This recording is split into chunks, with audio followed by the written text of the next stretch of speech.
I like competition. You know, I like quite wacky stuff. My collection is not the norm. No. It's a bit weird. Yes. A little bit like yourself. It's a bit odd. It's a bit out of order, isn't it?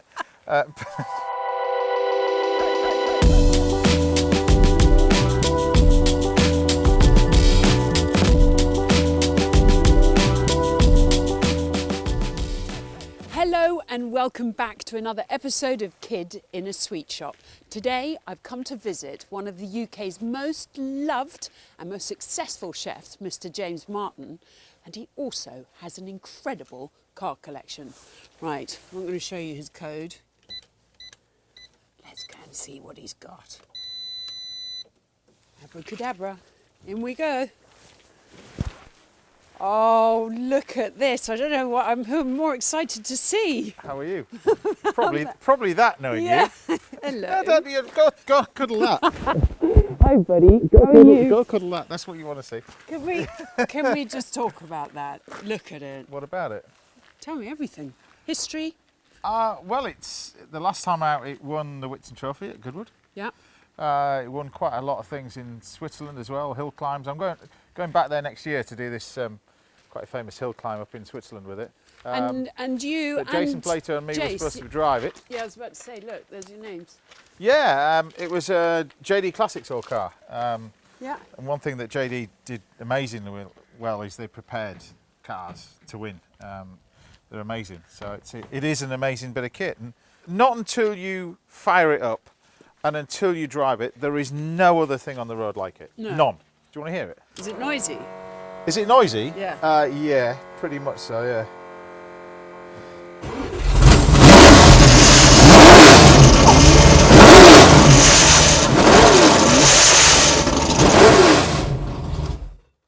I think you've just blown my eardrums. There is nothing like this on the road. Wow. Nothing. It's What a noise. yeah. So the dealer went, there you go, and I went, right, it's done, sold.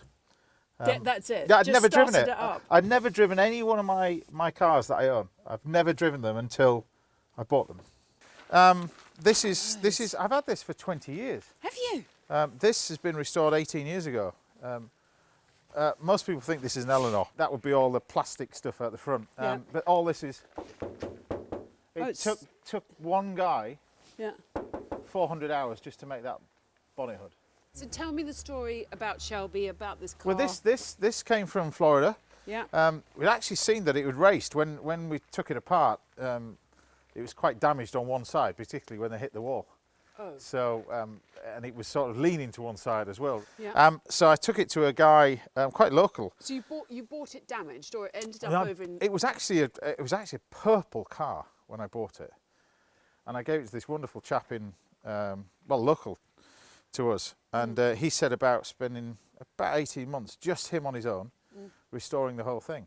So everything is the colour that I wanted. Yeah. 7-litre big block V8, but all the interior is all Alcantara, and it's got a checker plate roof. Oh, Which my yes. 275's got. It's beautiful inside. It's just lovely. Stereo, upgraded brakes, so it actually drives and corners really well now. But it's the type of car you can just get in and drive. And They're normally quite straight liners. What else have you got in there? well, there's a few. There's a Series 1 Range Rover in there. Are we going in there? You going in? Oh, go in. Might as well. Oh, look. Oh, my favourites. The Ultimate Minis. These two are ex-works cars though, so that was really rare car. I bought that at Goodwood. Yeah. That was. Is it a Paddy Hopkirk? This was kind of Paddy era? Hopkirk and Rennie Altonen, and It was, then was it? yeah. So this was one of theirs. It's actually the only. It was one of the first minis that had the hydroelastic suspension on it. Yeah. Very first minis. Yeah. But it's the only Mini to have all three variants of the engine. So this has got the 1275 still in it, still the original engine. God, look and then at it was that. owned by Raymond Baxter from Tomorrow's World, and he used to obviously F1, and so he campaigned it for 10 years. And then I bought it because I was at the Goodwood auction. This car came up for auction. Nobody wanted it. No one the bidding wanted it. sort of stalled. I flicked over the magazine just looking at it, and I'm actually led on it like this, just sort of like this. Not lead on it, but there was a proper dent in it.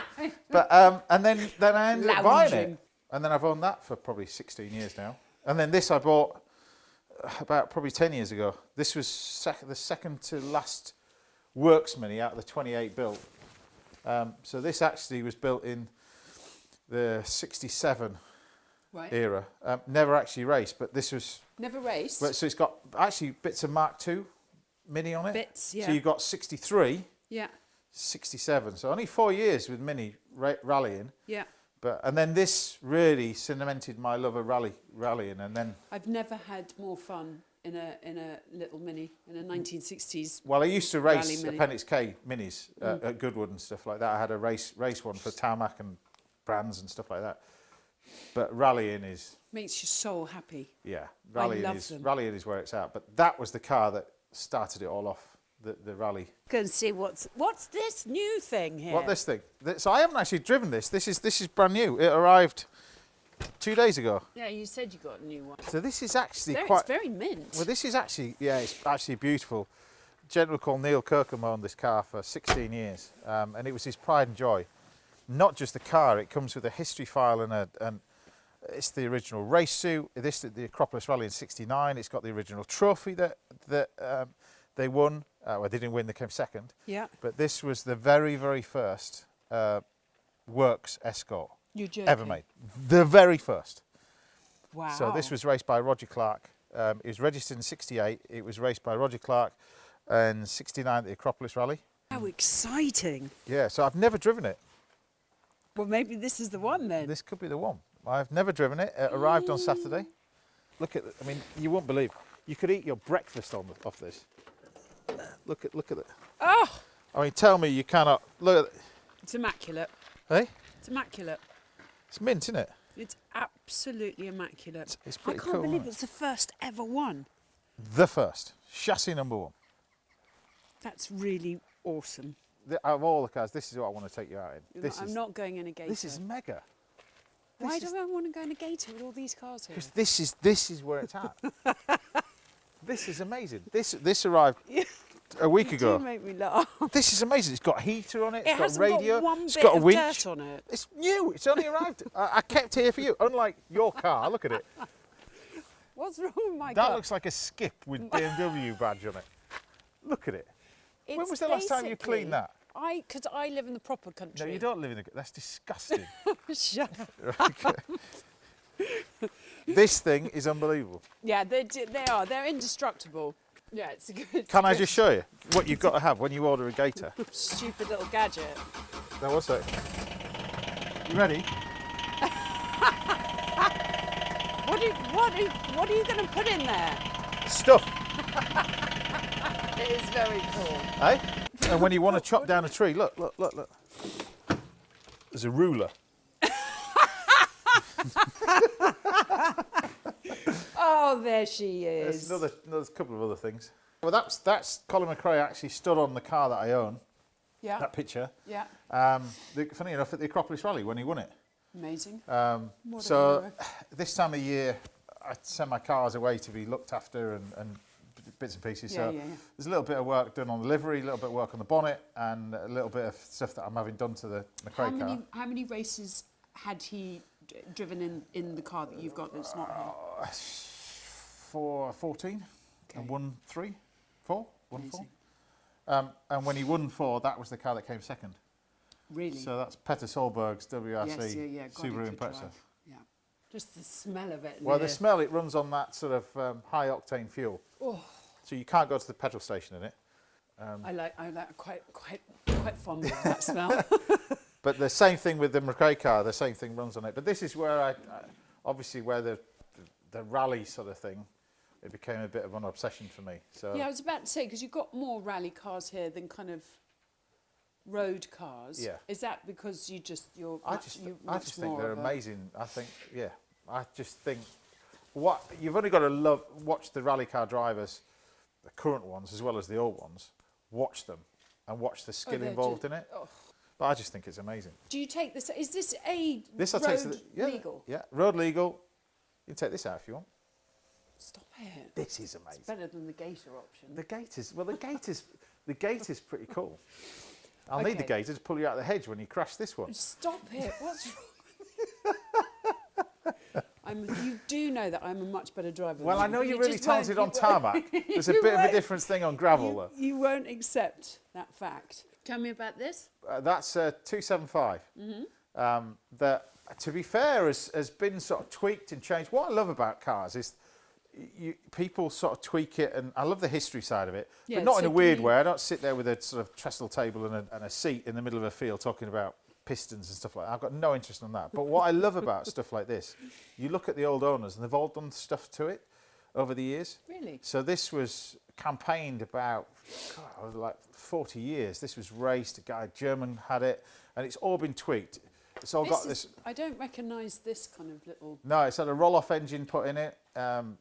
It is incredible, absolutely incredible. Do you get out in this a lot? Yeah. It's very, very beautiful. You know, Which I've got one not? 2 cars in the kitchen as well. Do you want to see them? I love it. What? 2 cars in the kitchen. How do you only got 2 cars in the kitchen? There's 2 cars in the kitchen. Well, I'm just going to have to see this. Come on, Okay. lead the way. We're going. Go on then. After you. So what do you mean? Oh my God, you really do have cars in the kitchen. 2 cars in the kitchen. All right now. Is that only? Oh my God, look at that! It's a beast. But this is 40,000 miles from new. This was owned by the chap who owned Aquascutum and Jaeger back in the 80s. Cool. And he had a fascination with Shirley Bassey, so this has actually got the original CD in the boot that when he picked it up he had to have Shirley Bassey playing. And it's still in there. Still in there. Oh my God, that is just awesome. And then this, that's Yeah, 1982 Bentley 380 SL. One owner. I like the Pagoda. That's on my dream list. What, the 280? The 280. Yeah, but it drives like a... That Gator drives better than the 280 Would you Pagoda. stop going on about your Gator? The Gator drives a better vehicle than a Mercedes 280 Pagoda. So this is where we film the Saturday show. It is a wonderful space. Meat fridge. Oh, you've got your meat fridge? Yeah. Mm. If you just wait there, just wait there. Just is wait there, going on? just wait there. Bang! Oh, God, stop it! Such a shit. There, look. Oh, no. It ages beef. So you know beef that's been in there for 4 weeks, you hang it. Yeah. This can go in there for 2 years. Wow. Amazing. Yeah. Should get back to the cars. Yeah, let's go. Right, let's get... Right, so I think we should get in a car. So this is fun. Yeah. Yeah, never driven this before. I've actually never even sat in it. I love it. Well, basically, because the previous owner had racing seats in, couldn't get my arse in. Yeah, no, they're quite tight. I couldn't get them in. Good old So, Sparkos. Even one cheek, I just couldn't get it. No, so Not even... so not I, even- so I went down to the old school seats. Yes. But I think it's got a little battery cut. Do you know how to... Because there's quite a few little knobs and... Well, I don't know. There's a cut-off switch there. It's yeah, not we'll in gear. switch that on. There we go. Okay.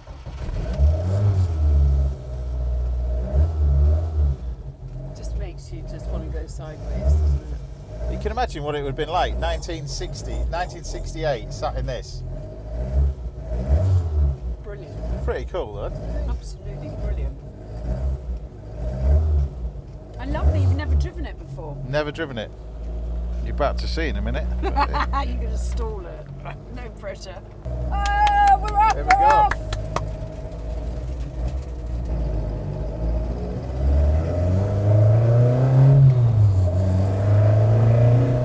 It's cute. It's cute, isn't it? It's cute. Okay, so I'm going to have to ask you. So we all know you so well as kind of, you know, one of our favourite chefs in the UK. But where did this I'll give love you of 20 quid for cars- that. Yeah, 40. Yeah, 40 quid. But where did the love of cars come from? Honestly, I was trying to remember it. It actually all stems from when I went on a holiday. We went on holiday to. This is cool, by the way. Isn't it? This is really I went on holiday, boating holiday on the River Thames. How old were you? I was probably 6. Yeah. There was a bridge, and on that bridge was a toy shop. In the toy shop there was a car in the window, a little toy car in the window. And I was with my granny, and she said, "Well, I'll go in and treat you." So anyway, she bought me this little toy car, and it was a Ferrari 288 GTO. You're joking. and I had that car. It's and so beautiful. It's a beautiful little car, Yeah. little toy. Yeah. Anyway, I owned that car, and I treasured that little toy car. And when my granny passed away, Yeah. Sorry.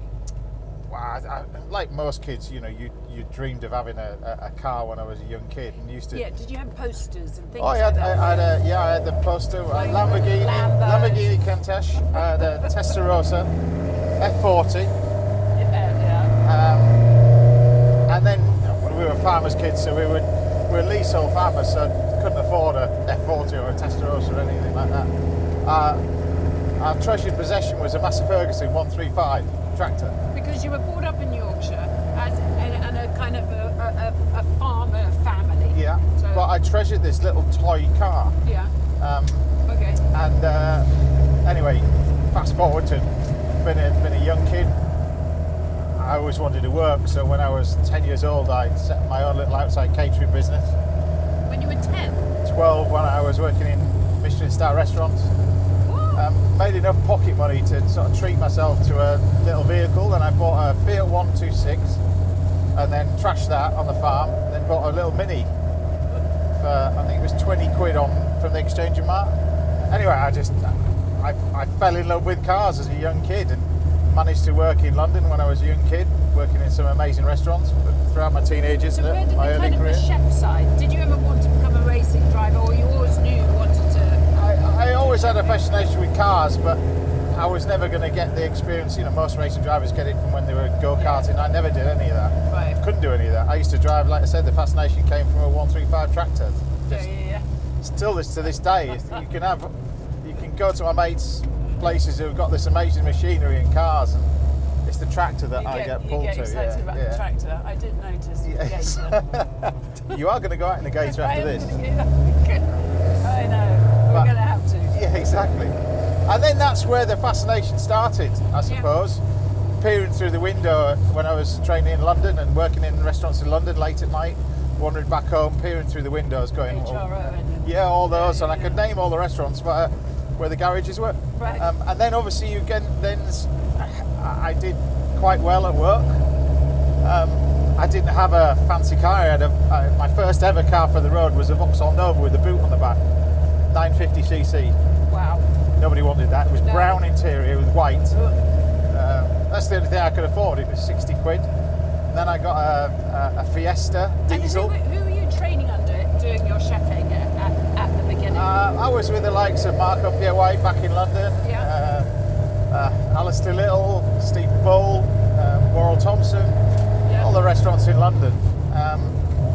At Chink Glen, and then we set up the Hotel the Van when I was 21. Then all of a sudden I went from there to got spotted with TV.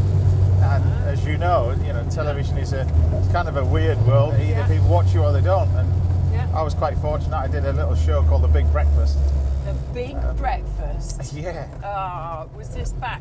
This when, was was back this when- with Johnny Vaughan, or was No, this this was with before that. Chris Evans and Gary Roslin. First person I cooked for was Zig and Zag. Then it was Kylie Minogue. Then the Bee Not bad, Gees. Not bad. And then it just went crazy. Work just went mad. Yeah. And I remember having a bit of money, gone from what was 25 grand in debt to having enough money to buy a house, really. Had you written books at this point, or this was just from TV? This is from the television side of it, bits and pieces. I managed to make enough money to think, well, I ought to get a house or a flat, certainly somewhere to live. Yeah. But then I thought, my mum showed me a video when I was a young kid, 8 years old, going around the table at back home on the farm on a skateboard. My granddad turned around to me and said, what do you want to do for a living when you get older? I was 8. My head chef when I was 25, my own restaurant was 30, and a Ferrari by the time I was 35. So you want to get a proper job. Anyway, I was 23 at the time, and I had a bit of money, like I said, so I went out and bought I was going for an Audi S4. Yeah. But Yeah, they were great cars. right in this dealership at the same time was Yeah. a Ferrari 360 black, and I bought it.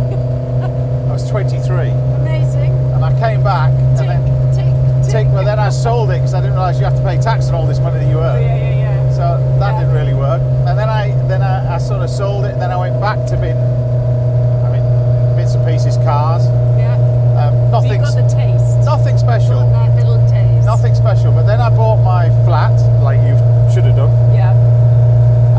And then I decided that a friend of mine was selling a Pagani Zonda. Yeah. Amazing. And yeah, you think it's amazing. See, I love don't. Pagani. No, I just. Stop Look. it. Jodie, you look amazing in a Pagani Zonda. If I drive an Not true. up-top modern Ferrari, I just look like a dickhead. So Yeah, so, I kind of get that. yeah, I kinda get that. you different thing. But it's No. to drive. It's No, terrible thing. Terrible. you No, can't terrible say thing. that. That's Honestly, a it looks like a jeweler's shop inside. Terrible bloody thing. Right, hear me out. Why? So I decided that would I buy that? It was 170 grand. Or would I get on a plane For and a I Pagani. Pagani way back 20 years ago. 170 grand. 175 grand, yeah. In a Pagani or Well, I took a trip to.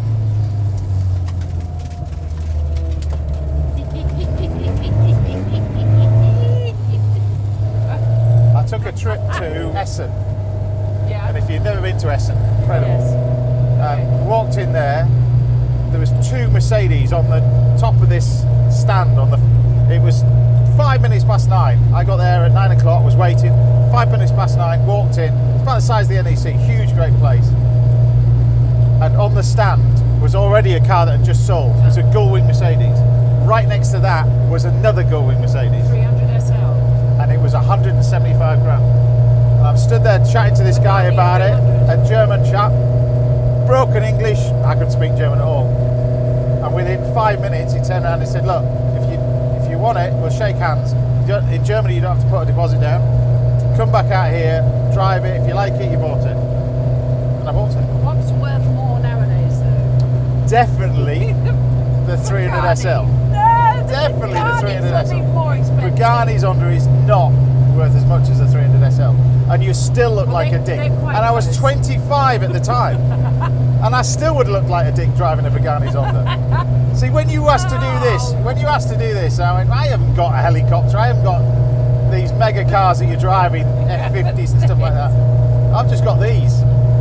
I love these. You've got some beautiful cars. There's some nice. This There's is some nice amazing, but business. these make you smile. This makes you just like, it's just so much fun. And you're No, there's one of these, and whatever you could be anybody driving this.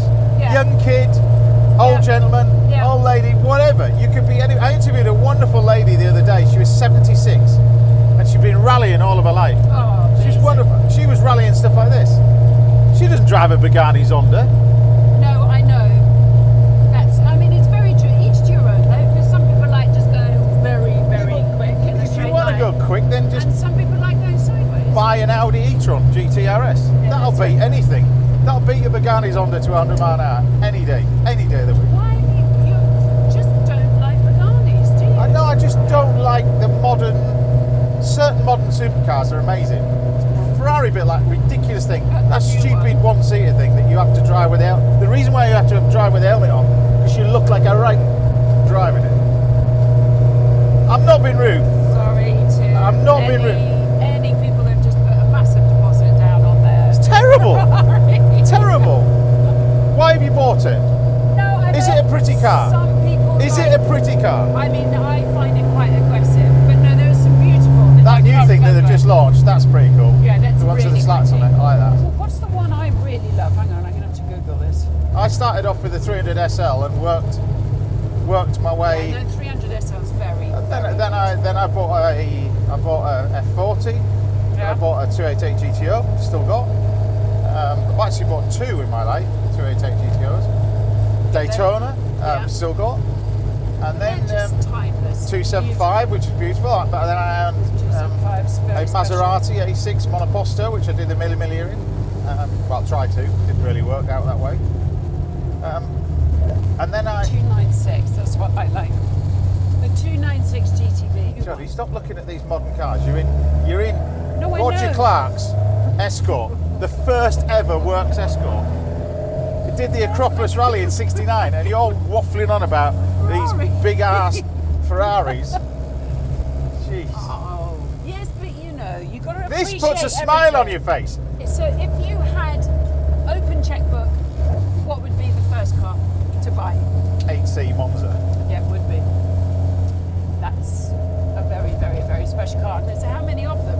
Like, Not many good ones. No. And I think probably the prettiest car I've ever seen was a little Alfa 2800 Alfa Mille Miglia. yeah, There's only two of those. Yeah, Ralph I Red's got remember one of seeing them. it. We did the Miele together, didn't We did, yeah. You did it in a D? No, C. D-type. And who won Charlie- the trophy? what's for that? Who won the trophy? Yeah, for well, the- you did. I was doing it with Charlie Bowman because we wanted to race for the next lunch. You were too busy, you know, Right, who- having who- photo shoots who and went- going really slow and looking who really went good. home with You did look really the good, but you were trophy? going too really slow. With Slowest driver of the Jaguar. entire thing. The best Jaguar Can you driver. say who came away with the most points, the most penalty points You did. And what's the ever whole in the point? history of the Mille Miglia? What's the whole point? The of most the penalty Mille Miglia? points. I didn't have hardly any. Yeah. It's a very sore loser. The Mille Miglia is really nice. So I Yeah. did it. I've always wanted to do it, and then obviously got the chance to do it in the Maserati. It didn't really help work that way. And then I just loved competition cars. I got really into sort of Yeah, history. well, rally cars and stuff like that. To me, I mean, there only is one of these. Look at it. It's fantastic. Yeah, It's so looked after by its previous owner. And look at it. It's the first time I've driven it. It just makes you smile. Fantastic, no. You know, if you were in an 812 Ferrari going, "Oh, it's really cool." I mean, it would make me smile as well. No, it wouldn't. Not like this. No, Not like that's this. what I mean, I love Not like it. this. Do you have a favourite? Of what you've got at the moment? 275, I think, yeah. Because I bought that a long time ago. I've had that for nearly 19 years. I tried to buy it and it sold to a German guy who had it, and then I got the phone call. Actually, while I was still on air on the Saturday Kitchen, my old show, on the Beeb, and I had to decide while I was on air whether I was going to have it. And it was either that or do... On air. Yeah, it was either buy the car or do my house up. And I lived in a motorhome for 2 years, but And you got the car. but I had the car. Strange, though. Dedication. I couldn't afford to do my house up. What's the future hold?